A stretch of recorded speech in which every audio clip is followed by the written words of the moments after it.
Yeah, hello, ladies and gentlemen. You're welcome back to the frontier. And today is an amazing day. We're honored to have a prolific developer in Web3.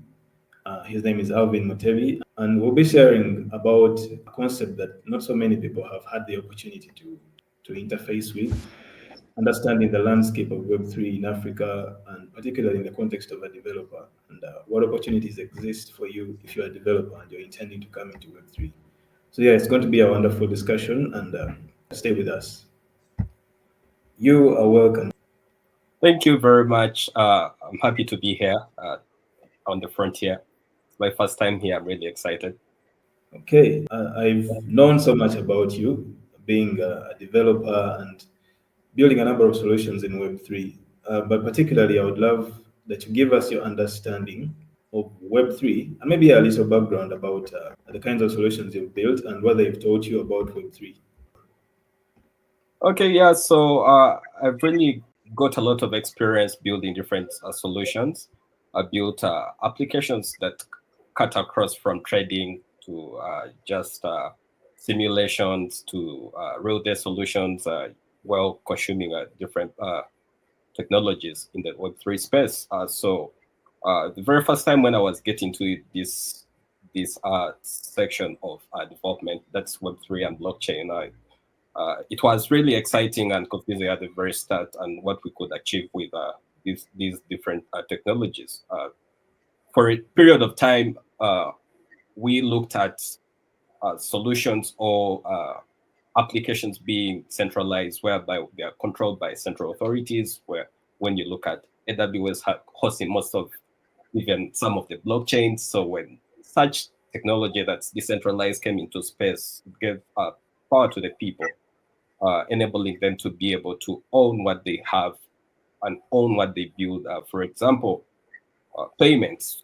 Payments always go through central authorities, and when you even look at how the entire Web2 space is, all payments go through different banks, and obviously they have to be controlled by central banks. But when you look at how Web3 and blockchain came in, uh, it gave people the power to have these payments owned by them, not necessarily having central authorities and lacking, let's say, lacking ownership. So building different things exposed me to the power of decentralization, how things easily can be given, how people can be given authority to own certain things. And well, I've seen it across different chains, and this is something interesting. Well, thank you very much for that wonderful background, helping us understand the perspective of Web3. So, following up from what you just mentioned, I would love to understand what you say is how is it shifting the power dynamic in particularly in fields like that are relevant to us, especially like finance, like healthcare. But I think finance mostly because that's why I've seen it being most applied in Africa. What things have changed fundamentally since Web3 started getting integrated in the field of finance in Africa? Okay, for the power shift is happening a lot in finance, whereby we're having stable coins, which are enabling cross-border payments. You can remember before all this Web3 came in and blockchain, sending payments across different countries was really hard. We've had many solutions that are coming in from very few people, actually young people building different solutions like OneRamp. When you look at OneRamp, it's a Ugandan solution which has been recently acquired.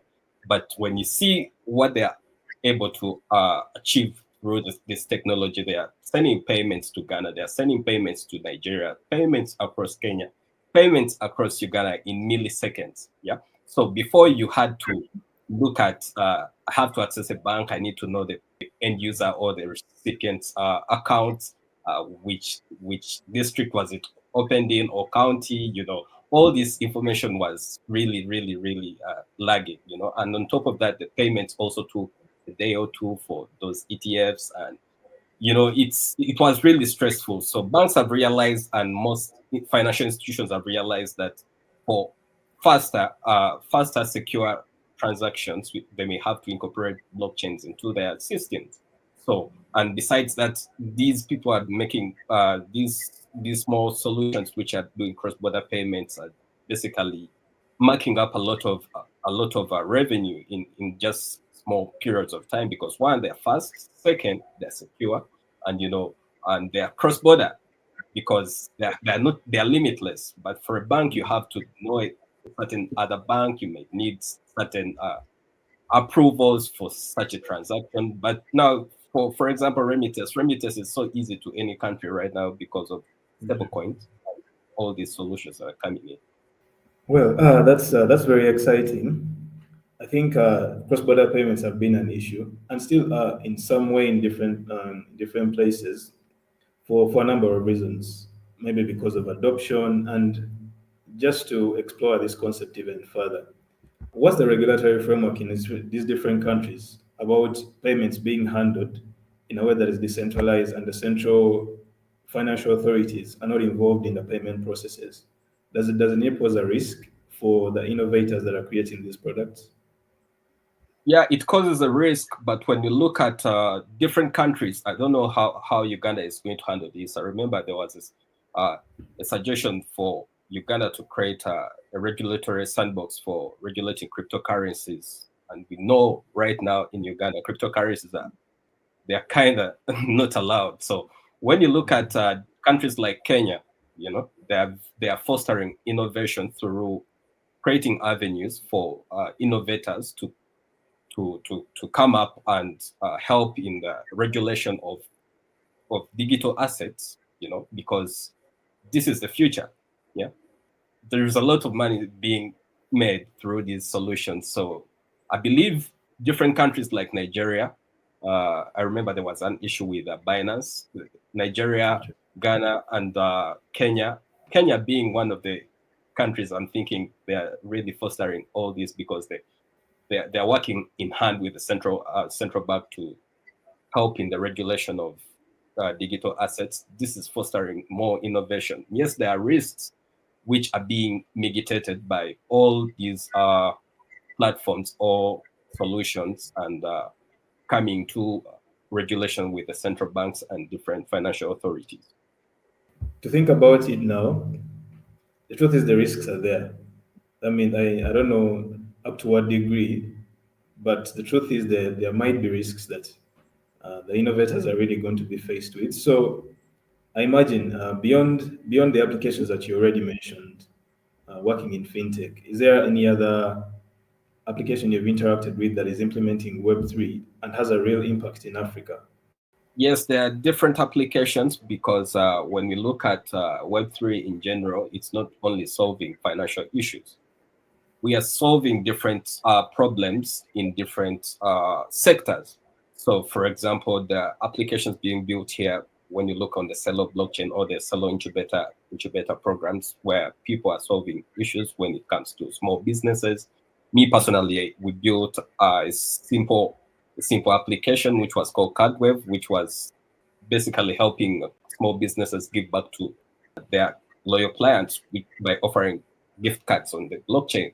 There are different applications I've seen handling education issues. I've seen applications handling circles, because these are now ground on applications which are solving real life solutions, agriculture, video streams, all these applications, play to earn. There are very many applications out there that are doing things except fintech related. Yeah, so there are very many.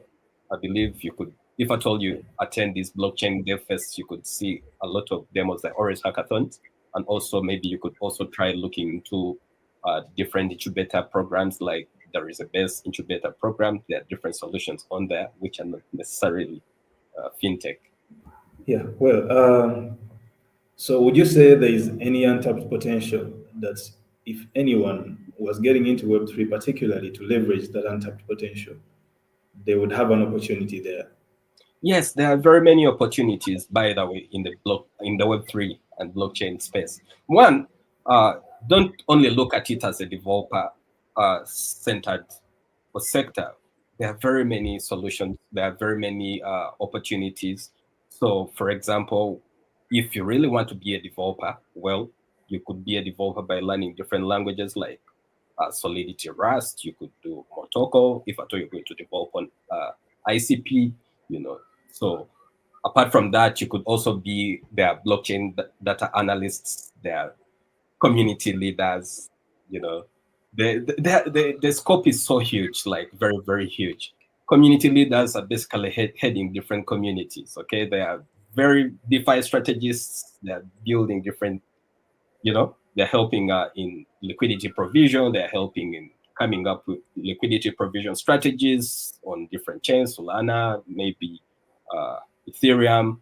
You know, so it's a lot of there is a lot of opportunities, and NFT specialists, people are drawing arts. There all this is out there.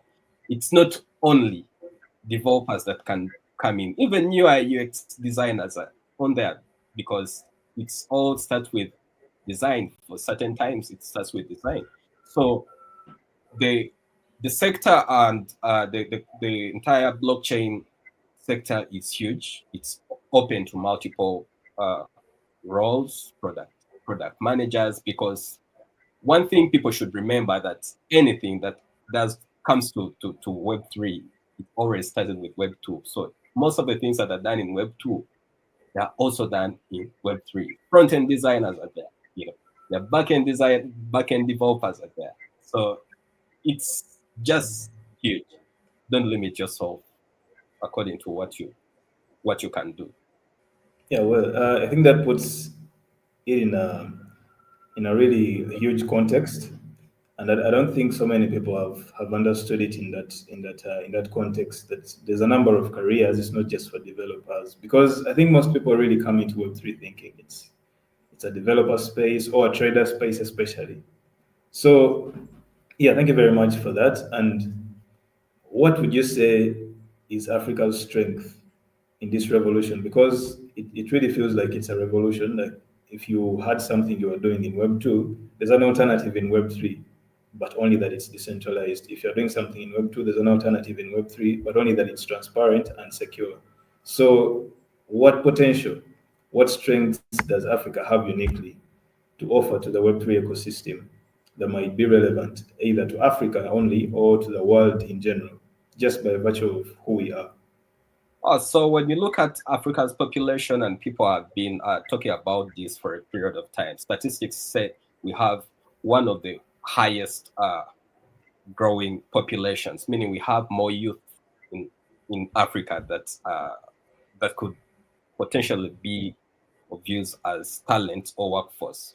We have a lot of talent in Africa. Yes. Now remember, earlier on there was a lot of there wasn't opportunity. However much we had a lot of brilliant people, but right now there is a lot of brilliant people, and they're having opportunities. Why? Because all these different blockchains and Web3 companies are tapping into different workforces. For example, in Uganda here, we have very many people developing in different Web3 companies. Kenya, Nigeria, which is having one of the highest populations in Africa, it also has more young people. So we're having an advantage that we have many young people who are offering the best labor and the brilliancy in developing these applications. And right now, opportunity is decentralized. It's no longer centralized, whereby we had the best developers having to go to Silicon Valley, to be in San Francisco, to be in the US, to be in the UK, because that's where the best companies were. That was so centralized. But right now, since we are also building different solutions on different blockchains, Africa is having an advantage that we are not short of. We are not short of talent at the moment. So from that, I get to understand that our strength is in the numbers and the communities Yes. that we can build to continue to give value back to the ecosystems in terms of building the infrastructures.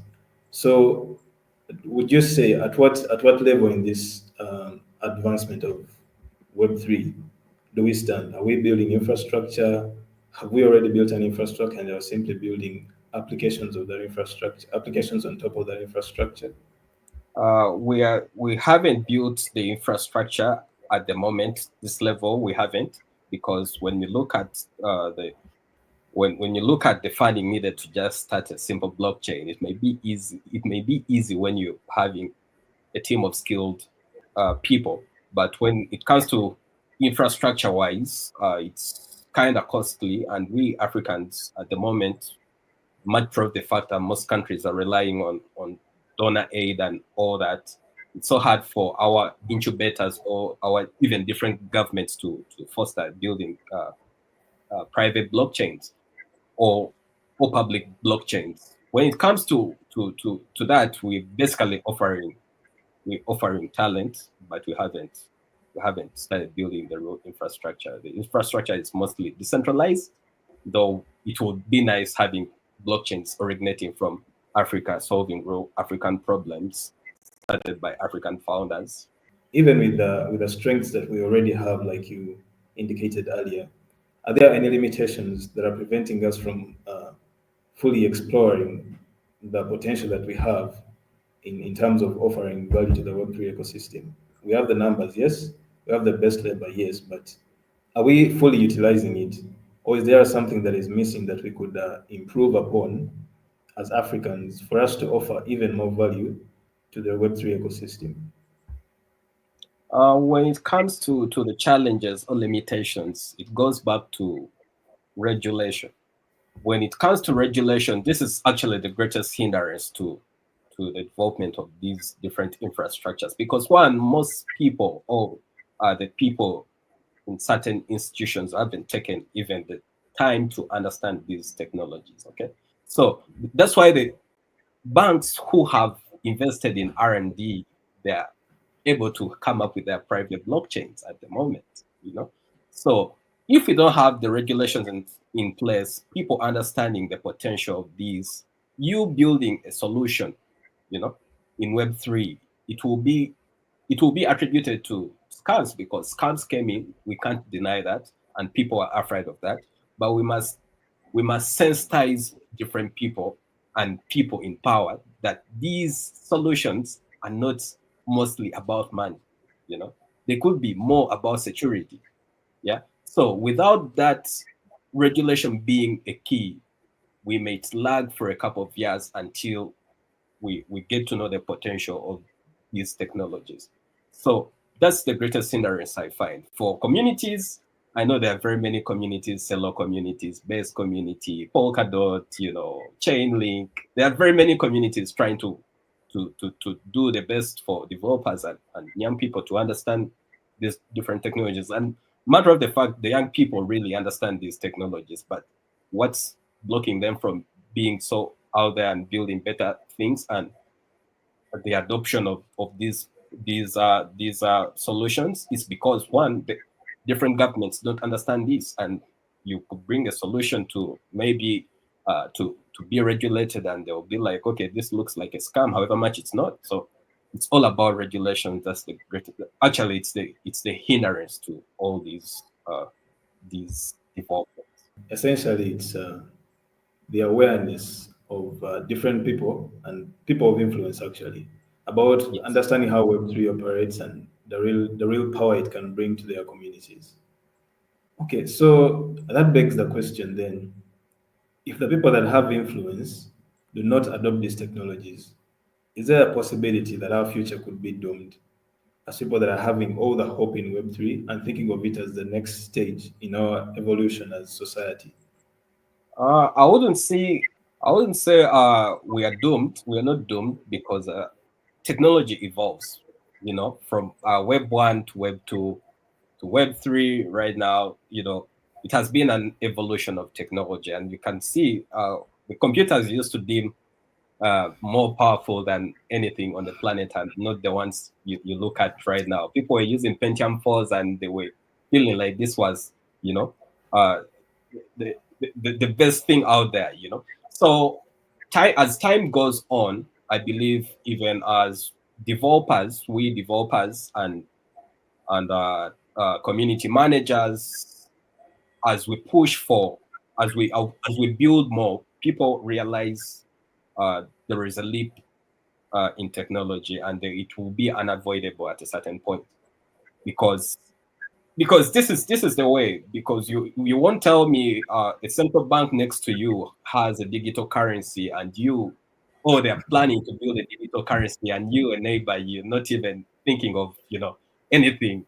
You can't be left out. And this is where now they will start investing, or having interest in such projects. But it may be late at a certain point, but they'll have to move whether they like it or not. So who knew that we'll be having tech hubs in the country, where people go and build different solutions, agriculture wise, fashion. It's a trend that comes in, whether you're either left out, or you go along with it. So I believe it's just time, though it may be late, but we shall have to adopt. People will have to adopt. Countries will have to adopt. So when change prevails, it will galvanize them whether they like it or not. Yes, they can't Yeah. they can't run away from change. You can't run away from change. Internet here used to be. I remember the first times I used to use internet, it used to be in KBs, and we used to look at that like, yo, this is the best internet using The UTL. person- Yeah, Sure. but right now you're looking at people having gigahertz, gigabit connections. People are having GBs per second as download speeds. So how did we reach here? It used to be Mm. even so costly, but our neighbors are doing it. It's becoming cheap. We can't be the only ones offering the most expensive internet. So that's why you're seeing internet is becoming cheaper. It's fostering innovation. People are learning online. We weren't learning online. All you were doing was just doing research, just going to go read Wikipedia pages and all that. Right now people are doing a lot of things online. Yeah, businesses are online. So they can't run away from change. It's it's inevitable. Okay, yeah, that's very hopeful. At least we know the future cannot be bleak. it's it's it's True. really it's really reassuring. So if Web3 does fulfill its promise, well, we have fundamental infrastructure that are decentralized, that are secure, that are transparent. What does the life seem like for an everyday person trying to either make payments or trying to get information from the internet, or maybe recording information with their doctor? What does it feel like for a person to live in a Uganda like that, or an Africa like that, or in a world like that? In a world like that, will be an interesting world. Look at cheap transactions. Right now, we're looking at, let's say, mobile money transactions. Okay, me sending you money. It incurs a certain charge. Yeah, then we pay a certain tax. Okay. On top of that, do you know what we're paying for? What the transaction fees we are paying for? Because MTN, Airtel, all those telecom companies, they already have the infrastructure. We're paying for the infrastructure they already built. Okay, so all these transactions, remember, all we're paying certain fees that are fixed. Yeah, okay, because they're central authorities. Okay, but imagine you're sending a transaction to me on a blockchain, and well, it's not really a fixed fee. They only fluctuate according to the transactions per second, or number of blocks that are being mined in the certain blockchain. So most of the times you'll find yourself you're having lesser transactions. You having power on these transactions. You basically enjoying the benefits of decentralization. Okay, information information will be so transparent to anyone, because anything, when it comes to the blockchain, all we need is your address. Okay, your address. We have all the number of transactions you've made. Everything becomes so easy for anything in case any illegal activity went on using a blockchain. But right now, you know how it's hard to go to different telecom companies. You have to get such and such a document to do this, just to get certain transactions that happen on a certain. So it will be a free information era, whereby people own this information, and it's transparent. When you look at, let's say, records keeping, that's obvious. If at all we had records being kept on the blockchain, trust me, for years and years. And remember, these are decentralized these are decentralized blockchains, meaning we can never lose data. The thing of saying, hey, you know, the hard disk crashed, or the entire backup server is down that has years and years of transactions, so we can't do this. No, the same copy is on a different on a different node. Okay, so it will be an easy world if at all we embrace these things. We might remove a lot of inconsistencies in certain things. Oh, that's it's very hopeful, and it's something that I would definitely wish for. But is it all utopian, or are there caveats that we need to be aware of and maybe try to mitigate? It's not all utopian. It's not all utopian because we've seen it happen. We've seen people sending distress calls through the blockchain. You know, we've seen people put out information that wouldn't be out there to the public through blockchains. We wouldn't say that no caveats to this when it comes to security wise. When you really don't have good talent building on a certain blockchain, certain applications may be vulnerable to different attacks, even the entire blockchains themselves. And when it comes to the blockchain, you know how easy it is for some people not to have anywhere to run for in case of any issue. They may block your an address from performing certain actions. But when something has already happened, you've already lost the money and or anything, and you can't really recover it. It's not purely utopian. We've seen it working. So that actually reminds me of a time. So I think I had a collection of NFTs on OpenSea a while ago. I I forgot the seed phrase of my wallet, and See that? so someone buys one of my assets on the collection, and then I have nothing I can do about it. I fidgeted trying to remember the seed phrase. I couldn't remember it. I didn't remember where I documented it. It was a very frustrating experience. So I wonder, is there anything we can do as early adopters of the technology to make it more seamless for those that will transition later into Web3 and try to mitigate some of these hiccups? Yeah, there is a lot that can be done. You know, initially blockchains were built for transparency, and different blockchains are trying to come up with different ways of securing or onboarding different customers to make it easy for people to, you know, for people to let's say interact with them. When you look at ICP, I've used ICP before. ICP has a scenario whereby you could have your passkeys. Passkeys are basically one of the best security features for encryption and authentication at the moment. So when you have a passkey, basically on your phone, you know, let's say the passkey attached to your phone, you could either export that passkey on your account, and anytime you can always log back into ICP or any blockchain that's encouraging such technologies. I know it's hard. Actually, it's even harder for people who are not really too tech savvy to use different blockchains. But when you look at different things that different blockchains are having, have you used MiniPay? MiniPay from Seller. Yes, yes, You know, you connect your phone number. You see how easy it is to connect your phone number, be able to buy crypto, be able to send crypto, and this will be the way you register or let's say come back in case of anything. So I believe there are very many people trying to solve these issues to clearly and easily onboard different clients so that anyone, any person can use this blockchain. It's a work in progress for different blockchains because for Bitcoin, I don't know if at all it will be, it may even be implemented at any point, but the effort is there to try and make it seamless. yeah. For Bitcoin, I think I've seen it now that it's having smart contracts on chain. I hope some of these improvements can be made. And I saw with Ethereum, one of their upgrades this year has a capability for biometrics and passkeys.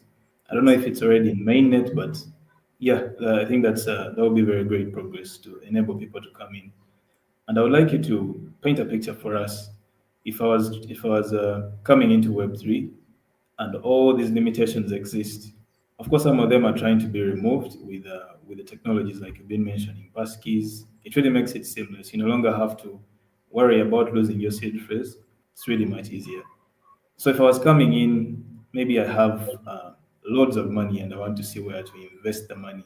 What opportunities would you say exist for a person that is, especially having cash, that they just want to explore the Web3 ecosystem with? Because I think for the very first experience, most people that the people that first really came into Web3, they landed onto uh, really debilitating scams, and some of them have learned to think of Web3 and the whole concept of blockchain as a scam in general. And just to help shift this mindset, where can someone that is just having money have their exploration, for them to at least just have the real experience of being an investor in Web3 tool, rather in Web3 protocols? Okay, so let me put a disclaimer. This is not financial.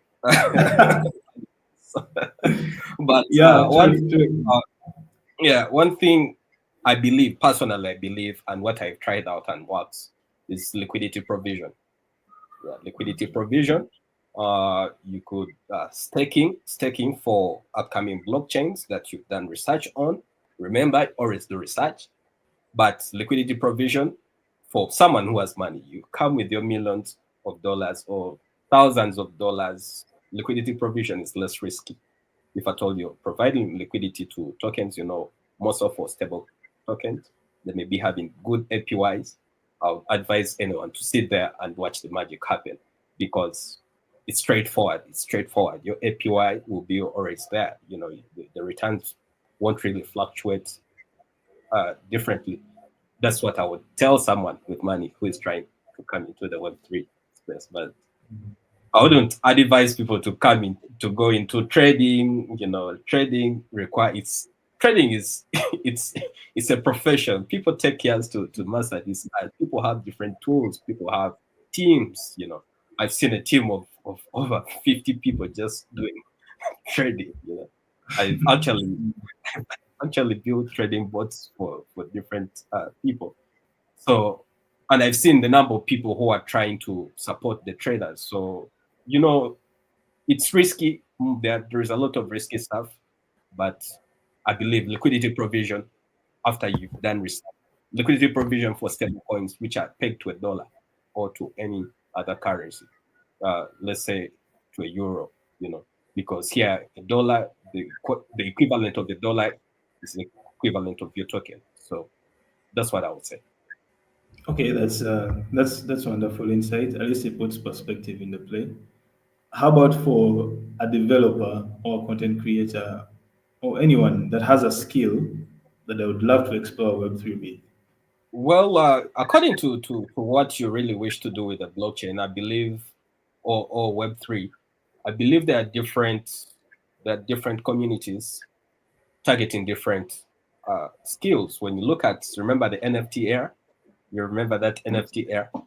Yeah, I was willing to invest into an artist so that I didn't know how to draw, but I knew someone who could draw. So I was trying to buy him equipment, and then out of the blue, everything started going down. So Sure. generative art, you could do generative art in NFTs, or playing to earn. Well, let's say you're a gamer and this is what you want to do. There are play to earn blockchains where you play to earn, be a very good player out there and earn according to what you're doing. So I believe it's open to whatever you want to do. If you really want to help and you want to contribute to open source projects, you want to contribute to blockchains. Most of the blockchains, by the way, are open source. Same applies to, let's say, front end developers. Same applies to UI UX designers. You can always contribute to what you feel like shares the vision with what aligns with what you want. Okay, so someone should get into Web3 looking at the community that represents who they are and what value they want to bring. Yeah, that really makes a lot of sense. So, to think about it from this perspective, still, what is the fundamental thing that someone needs to be a participant in Web3? It might not be exactly a skill because we've talked about this. Okay, maybe on top of that, what kind of tools do they need to be able to participate in Web3 meaningfully? Meaningfully, I would say anyone who has access to the internet. It's if you have access to the internet and an open mind to learn and to try out things, you're good to go to start anything in the Web3. If you have access to internet, however much you cannot code, you can be in communities, go learn, you can join different communities, you can get to know different technologies and how they work. I believe that's the core. Just have internet, be open minded to learn new stuff because some things look like they look hard and because you don't know about it, but they are Sure. easy when someone who has a professional view about it explains it to you. Okay, access to the internet, and that also implies that you need to have access to a device where that internet can be accessed. Yeah, yeah. So, so there's this concept now that comes to my mind. It's not exactly adjacent to Web3, but it's definitely relevant to all of us and can actually dictate the tenure of our careers. For example, if you're going to be a content creator or a developer, I can imagine you need a daily screen time of up to at least 6 hours or even over. And that definitely has potential health concerns around it. You, as a developer, how do you cope with, or how do you even maybe elude some of these side effects of staying online for long hours? Could be the sitting posture, could be the eyes, and a number of things that could arise because of being in the same place for a very long time, or just even being on a screen for a very long time. Okay, I'll talk about me. Me, when it comes to me, basically, I do a lot of crazy hours. That's the truth. I do crazy hours. My routine mostly starts at 11 a.m. 11 a.m. So uh, by 4 5, most of the times I have to take a walk or I do a hike. That's how I disconnect from the computer. Just carry music and do a hike because I know I'm going to be back later on, maybe at around 7 8, and crash till like keep pushing till like 11. So one of the things I would encourage is have a routine that enables you do certain things out of your profession or whatever you're trying to get into. More so, if at all it's a career and you're a career changer, you're switching careers. Have a routine, set goals. If at all you have those goals set and they are reached or you hit them, reward yourself with a free time. It doesn't hurt. It's you. It's your body. It's, if you don't look after it, it won't look after you. No one else will look after it. So I believe the routine and sticking to the routine and also zoning out at a certain point because it's not really healthy being on the machine for all those hours. But you may have to Yeah, do true. it because you want to do something better. Okay, yeah, I think it's a fundamental thing, but we kind of ignore it a lot, and yet it actually could impact our careers and how we spend our time on the computers. With all that said, we've come to the end of our session, and I would just love that you say something that you've always wanted to mention to anyone, either they've been in Web3 for a while or they're trying to join Web3 at whatever level they are. Anything you just love to say for someone out there to understand about Web3 and maybe pick insight from you about. Well, to anyone out there, I would say, and I always love to tell people, try out new technologies. For developers, I always tell them, you try it out today. If it's interesting, most of the times we developers love interesting things. We just love something. If it's working, it's interesting. So try it out. If it interests you, it's something you can push to greater heights. And persistence is always key.